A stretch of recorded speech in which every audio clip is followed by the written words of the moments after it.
Dummy Switch Pod. Yes, sir. Yes, sir. Yes, sir. The boys are back. The boys are back. How are you, Chris? Quarters. Look, 50 points on the weekend. I'm good. I can't complain. But yeah, good. Good rugby on the weekend.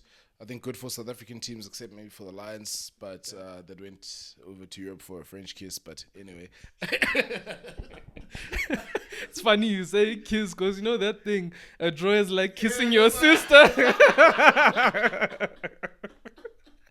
Anyway, the Dan Carters of podcasting here to give you our opinions, our flagrant takes, and of course share your opinions, your flagrant takes as well. Church announcements, you can find us here, Spotify, Apple Podcasts, and please, like, subscribe. Let's get the numbers up.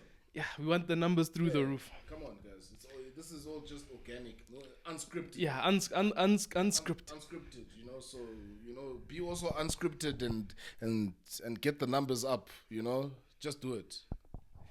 Yeah, like you said, European week. Question.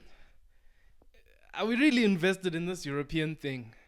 I think sometimes the interest isn't there from our local fans. Sometimes I think it's not necessarily our fault. I think the unions sometimes don't do a good job of advertising these games, promoting these games.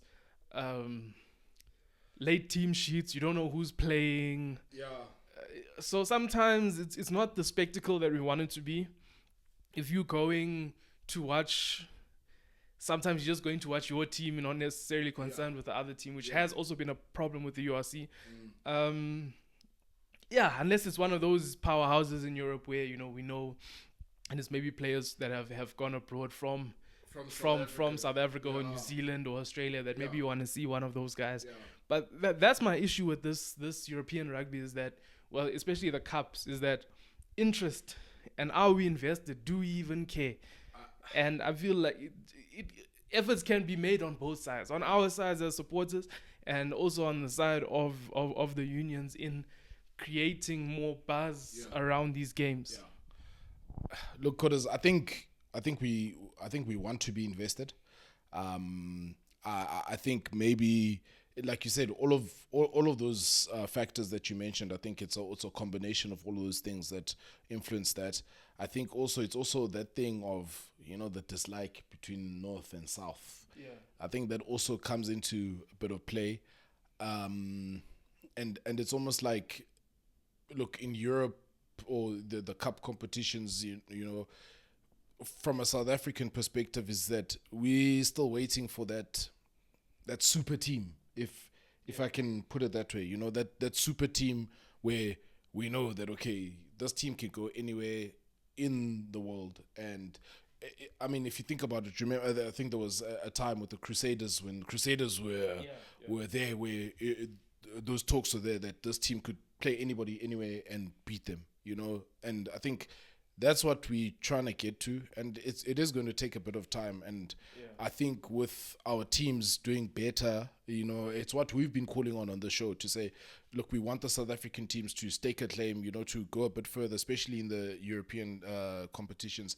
Yes, Sharks won the Challenge Cup, but Challenge Cup is not the one that really that everybody's looking at. Everybody's looking at the Champions Cup where all the big boys are playing, and that's where you want to have that impact. That's where you want your teams to be going deep into those tournaments, and look, a lot can still happen now with this season. The Stormers are looking like they want to be that team, to go anywhere in the world and beat guys, but it's still going to be a long way. And yes, like you say, it's from both sides, the unions, yes, the fans as well.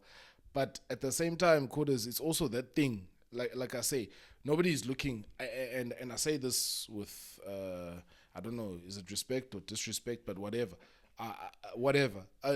There's no, I don't think there's any kid in the Southern Hemisphere that's saying, I want to be like Anton Dupont. There isn't. No, I'm sorry.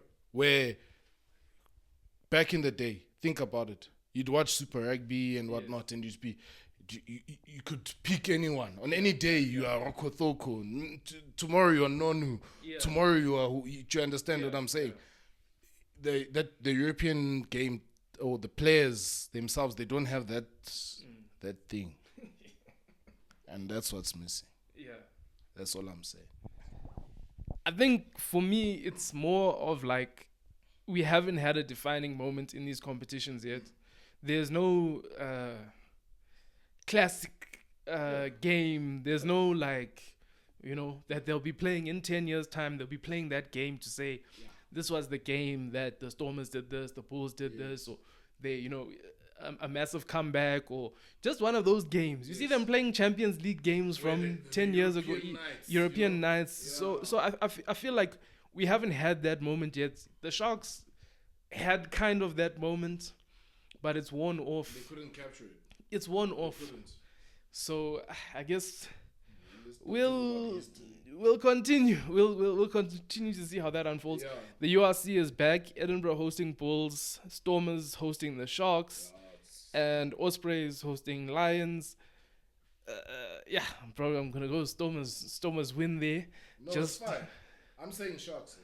Yeah, okay. Can back your boys. I'm going against the line. I'm going against the line. I'm going against the line. I'm saying Sharks because I've seen already. People have already written the Sharks off this weekend, and it's good. You know, it's fine. But like I've been saying, I still say, let Coach JP do his thing. Yeah. You know, he's gonna make this thing work. And these guys, they coming. You know, so and the Stormers haven't been at their best in recent weeks. You know, so the opportunity is there for the Sharks. But alas, all I'm saying is I'm going Sharks this weekend. Yeah, let's actually start with the Sharks. Sharks versus Clermont. Like, first half, it was kind of like even-ish. The Sharks did play most of the rugby. But from a scoreboard perspective and just a competition perspective, it was a game. It wasn't a thing to say you can clearly see who's dominating. Yeah. And by the end of the game, it was clear who was dominating, and they ran away with it at the end. And I think JP he's doing some good work there. He's doing some good work there. But from the beginning, good start. Hendrickse, I think Jaden Hendrickse, he makes a big difference. And him being in form, he's directing them well. He's slowly finding that thing. I think he's slowly getting back to form. And you can see the control, even with the tempo and the decision making. He's getting there again. He's coming out of that little sort of dip that he was in. Yeah. And look, big. I think very crucial to the Sharks. As much as yes, we do have Grant Williams as well, but and at times yes, you can get frustrated with Jaden in terms of how he manages or the tempo of the game. But at the same time, the things that he brings, you can see why he is a Springbok. Yeah. Other things in that game, Fassi heavily involved. It's more structured. It's more measured. Even that try of Hendrick's from the line-out move and Ramoa, he's also getting involved. I think he was man of the match. Yeah. Julius at 12, he's looking better at 12.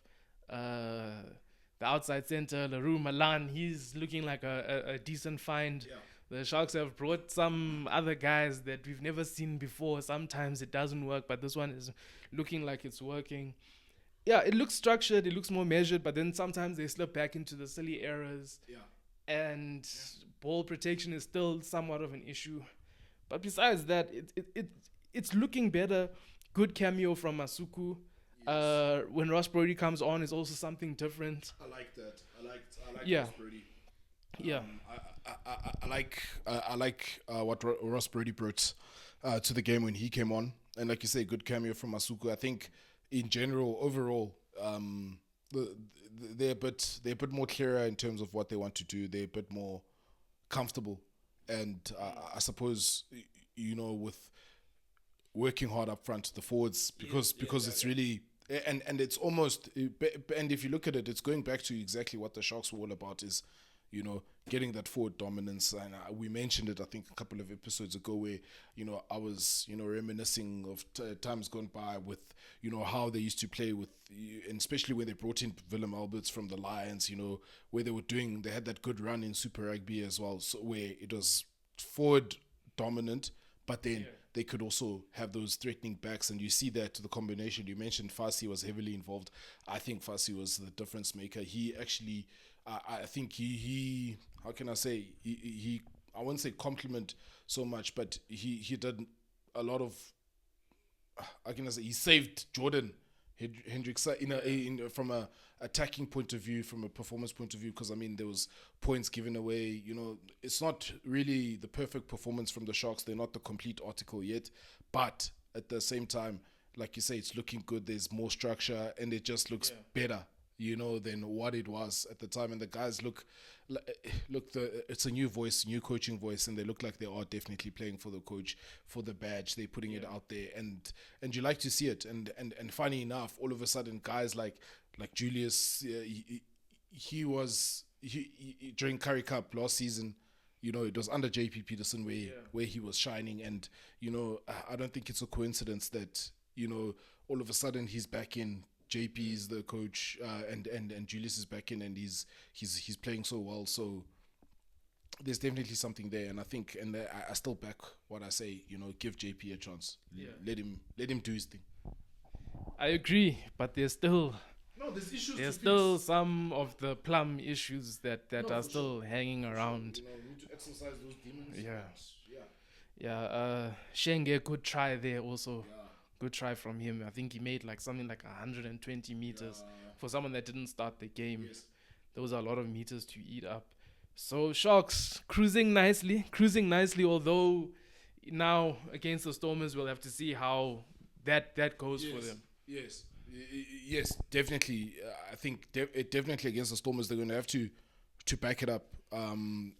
Performance-wise, number one for me. I mean, if the Sharks go into that game and they do their ABCs, in terms of what they want to do, I think they can come away with a result. And they have to back it up. And the pressure now is definitely on them, to go down to Cape Town and do the thing. And then there's a return fixture as well coming up. So it's a tricky 2-week period for the Sharks, where I think we're fully going to see what they're about, under Coach JP. But I still back my boys, man. As much as the Stormers, yes, they've been good this whole season.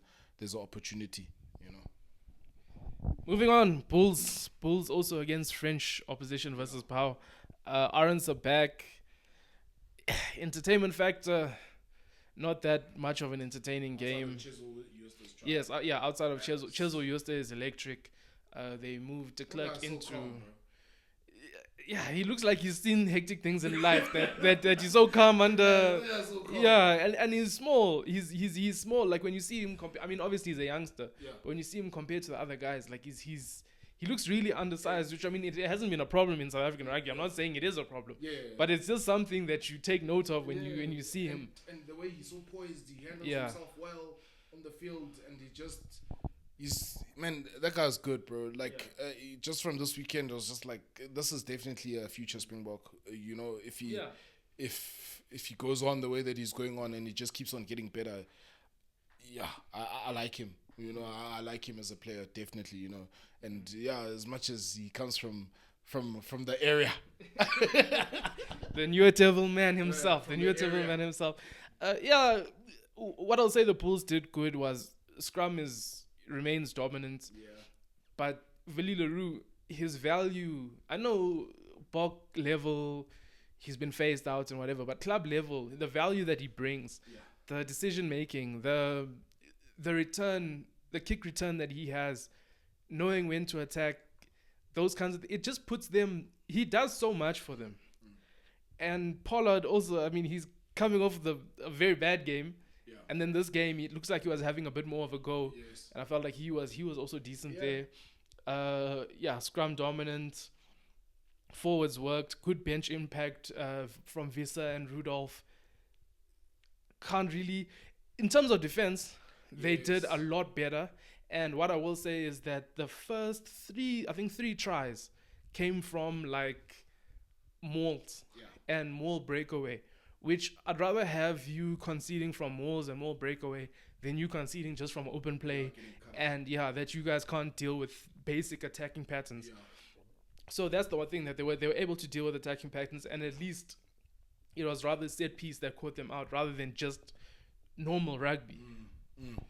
I agree with you there, and I mean, like, even so, look, the Bulls were hanging tough.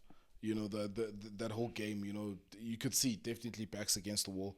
But I think with the guys, the selection with the Bulls was the key for them. Yeah. I really believe that selection was the key, and the guys that were in there, that's what kept them in the game. You know, and yes, you mentioned Leroux, Pollard, but I think the balance in the pack was a bit better this weekend. Kumete being in there, I've always been, and I stand on it. Kumete is one that, you know, the more he plays, you know, the more he plays, I think the better and better he'll become. I mean, even his try that he scored, Akafana Mava with the beautiful pass of the left hand for Hooker of the left hand. So what a pass! But Better just than Pollard of the left hand.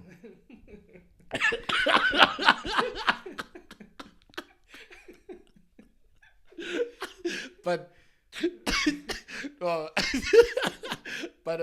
but yeah, better from the Bulls, and they stuck in it, you know, at the end. And I mean, you saw guys like even John Ray Rudolph, and you saw at the end what it meant to them. You know what I mean? So for me, all that says is that, and that's why I've been saying also give Akas time as well, because you saw at the end what it meant to these guys, you know. So it's not like they're out there just messing around at practice and whatnot. You know, they want this thing, and eventually, you know, you're gonna have to rise up. And I mean, away from home, they did that.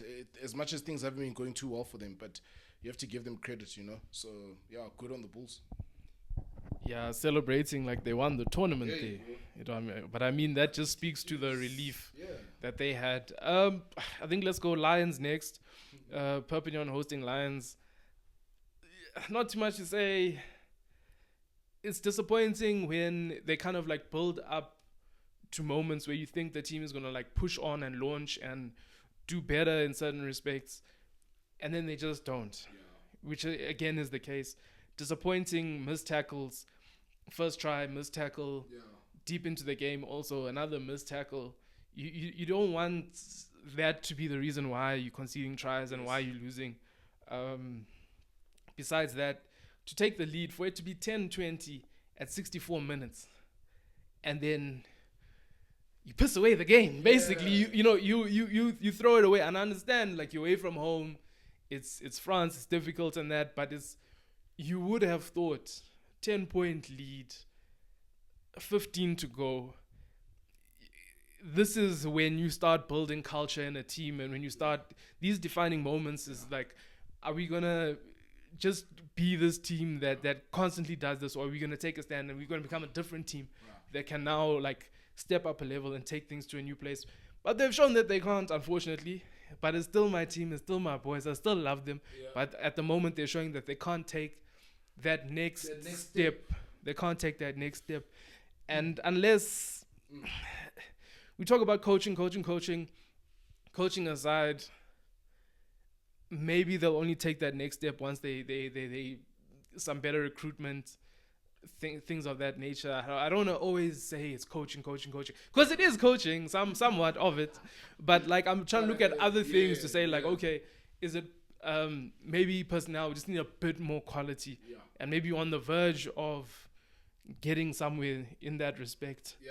But look, Quarters, you said it all. I mean, outside of acknowledging the elephant in the room that the Lions went to France to get a French kiss, because they pissed away the game. You know, they really did. I mean, the weather, it was, crappy weather, yes, you know, and it's no excuses because both teams played in those conditions. But like you say, the missed tackles, you can't excuse that.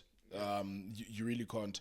And you know, like you said, building culture, looking at the team, you want guys also, you know, you're talking about personnel. You also want the type of personnel where people are taking responsibility to say, okay, you know, where leadership is being shown, where it's like, okay, guys, listen, you know, we're up 10 points. It's, you know, we don't play here. We make sure just freaking do your job, do whatever, and do whatever it takes to come away with the result, you know. And like we're saying, it's just that next step, you know, because I mean, how many seasons have they been threatening? We can even go back to even Super Rugby where they've been threatening and they get to the dance, they can't do it. Yeah. And it's that, and it's also, you look at even domestically Currie Cup where you get to the you can't do it, So I agree with you. It is the coaching because he's not able to get them to get over, Yeah. So look, we keep backing our teams, but there's those things that you look at, and that filters down into, if you're looking at the European competitions, it filters back into that whole thing about what we opened about, is that the interest. You understand what I'm saying? Because there isn't that thing where that the teams have got that dog where they can go to France, go wherever, and just kill teams. Where you can outright say South African club rugby is healthy. Yeah. In that it's healthy, yes, in terms of talent pool and things like that, but in terms of winning things anyway, there's still a long way to go. Yeah, and obviously, also, it's the deeper you get into the conversation, into the tournament. No, it's a conversation. The deeper you get into the tournament, the more people are gonna get interested. Yes. So I think that's also something that's holding us back. Where if we now 1 or 2 games and we're in the final, then you're gonna be more interested. Yeah. As it stands, Glasgow are going to be hosting the Bulls, and Toulon are going to be hosting the Stormers. So let's talk about the Stormers. Stormers hosting Leicester. Yeah, even this one, I feel like Stormers, they're not firing on all cylinders, like you said earlier. But at the same time, they're still getting away with it, and they're getting the wins. And they throw the ball around a bit. Then they can lean on their set piece and their maul, and then that's what's taking them places until the running with the ball can take them places. Yeah. So sometimes, I guess, for them, it's just they lean on whatever's working on the day. If it's that throwing the ball around, sometimes it clicks, sometimes it doesn't. If not, forwards, they roll up their sleeves, they do the work. And that's the thing that's been consistent with this team, is that the forwards have always put in the work, and that's put them in good position. Roos is Roos for them always. Yeah. And he always for them always. But for the Boks, he's not him anytime. He's not. So it's just one of those things. And the only thing I'll say about this game is sometimes that when the Stormers were playing loose, it was playing into Leicester's hands because they were like, no, we also like this thing. Yes. If you didn't know, we also like this thing. So we also find in those kind of situations. But I think it goes back to what what we're saying a bit just now about the Lions, that that culture, that thing of just being able to win. I think it's embedded within the Stormers, that winning culture. And but at that stadium. Yeah, and also they dynamic in terms of, like what you say, if this is what's working on the day, they're able to adapt better than most of the other South African teams. They're in a better position.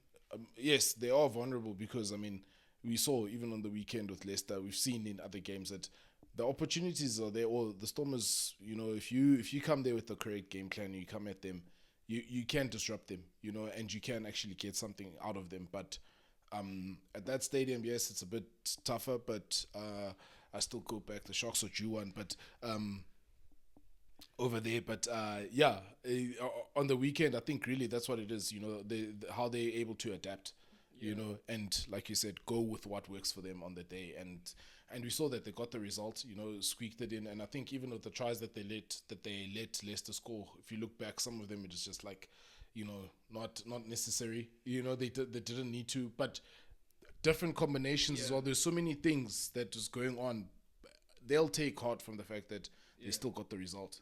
So good on them. But I think this weekend, it has to end. It has to end. Because what goes up must come down. Down must come up. That's how I'm looking at it, and they're vulnerable for me. Just other things in that game. Good momentum with the carries. The carries, they were getting joy there. You talk about tries conceded. Hartzenberg's defense is terrible. And I feel vindicated because it's a conversation that we did have. I'm so vindicated.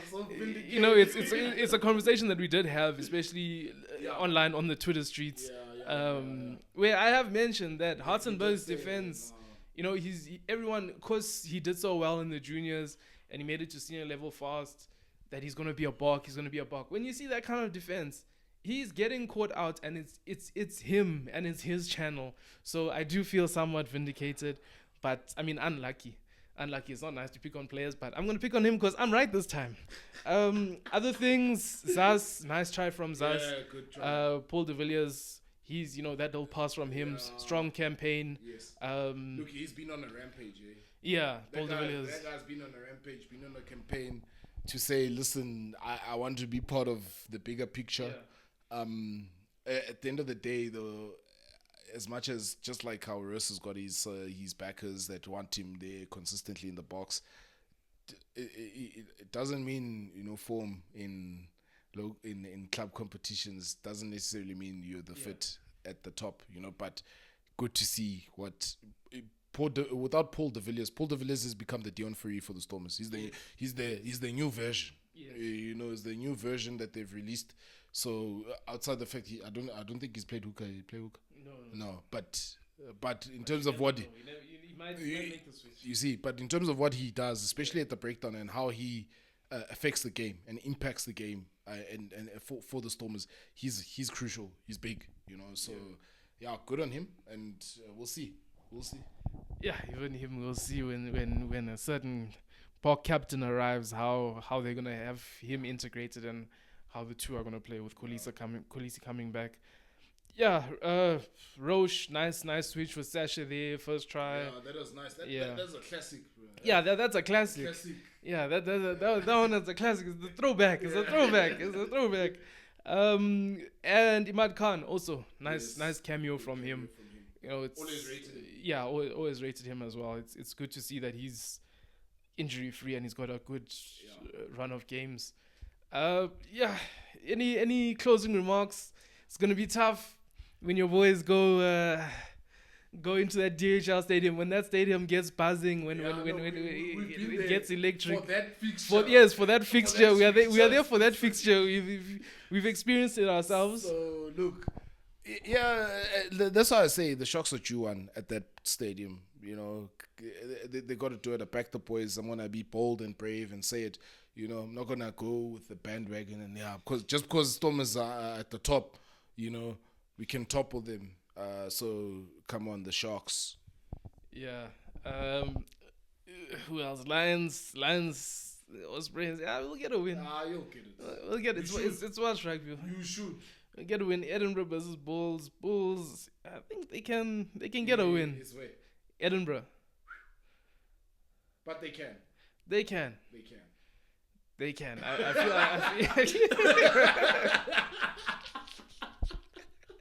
Yeah, they can. Yeah, no. They can do it. They can. Yeah, and I think, that's it from us, guys. Thanks for watching. Thanks for listening.